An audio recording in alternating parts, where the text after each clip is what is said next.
പല പ്രശ്നങ്ങളുണ്ടാകുമ്പോഴും സ്നേഹമൊക്കെ അടിയിൽ പോകും. എന്നാലും നമ്മുടെ കോമൺ സെൻസ് വെച്ച് ആലോചിക്കുക, മുന്നോട്ട് പോകേണ്ടത് ആരുടെ ആവശ്യം? Marriage is like A magic.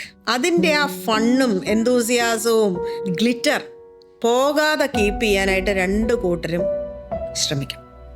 അപ്പം മാത്രമേ അത് ഭംഗിയായിട്ട് പോകും. ലൈഫിൽ ചേഞ്ചസ്, അപ്സ് ആൻഡ് ഡൗൺസ്, പ്രശ്നങ്ങൾ ഇതെല്ലാം വരും. ഇപ്പം ന്യൂക്ലിയർ ഫാമിലിയിലേക്ക് ഒരു കൊച്ചു കുഞ്ഞ് വന്നു കഴിഞ്ഞാൽ എന്തെല്ലാം കാര്യങ്ങളിൽ മാറ്റം വരും. കൊച്ചു രാത്രി മുഴുവനും കരഞ്ഞെന്നിരിക്കും. പിറ്റേ ദിവസം ജോലിക്ക് പോകണം, രണ്ടു കൂട്ടർക്കും പോകണം. ഒരു ദിവസം പെട്ടെന്ന് ലീവ് എടുത്തു. എന്തൊക്കെ വലിയ വലിയ പ്രശ്നങ്ങളാണ്.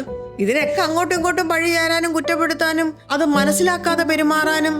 ഇതിനകത്ത് മനസ്സിലാക്കേണ്ടത്, ഞാൻ ജീവിച്ച ജീവിത സാഹചര്യവും കല്യാണം കഴിച്ച് വരുന്ന ആള് ജീവിച്ച ജീവിത സാഹചര്യവും തമ്മിൽ രണ്ട് പാരന്റ്സിന്റെ അണ്ടറിൽ വളർന്നതാണ്. രണ്ട് നാട്ടിലായിരിക്കാം. അവരുടേതായ ട്രോമകൾ കൊണ്ടാണ് ആ കല്യാണത്തിലോട്ട് വരുന്നത്. ഉറപ്പായിട്ടും അത് പരസ്പരം അംഗീകരിക്കാനും അത് മനസ്സിലാക്കാനും ഉള്ളൊരു മനസ്സും കൂടെ ഉണ്ടെങ്കിൽ മാത്രമാണ്.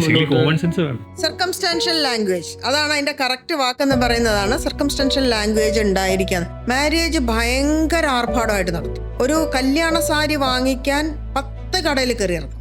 ചെറുക്കനെ പറ്റിയോ പെണ്ണിനെയോ ഒന്ന് മനസ്സിലാക്കാൻ എത്ര സമയം ചെലവാക്കും?